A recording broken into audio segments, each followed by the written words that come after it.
আসসালামু আলাইকুম ওরহমতুল্লাহি ওয়াবারাকাতুহু।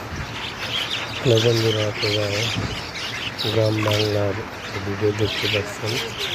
এটা হচ্ছে চড়ুই পাখি, খাবার দিলে কত সুন্দরভাবে চলে আসে।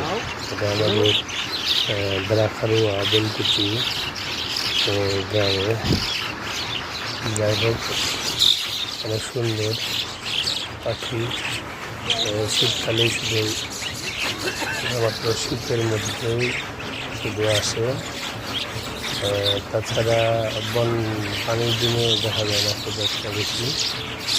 যাই হোক, যদি কেউ দেখতে চান তাহলে ব্রাখারুয়া কেন্দ্রীয় মসজিদ এবং ব্রিজের সামনে এরা থাকে নাকি। যাই হোক, ভালো থাকুন। আসসালামু আলাইকুম ওয়া রাহমাতুল্লাহি ওয়া বারাকাতুহু।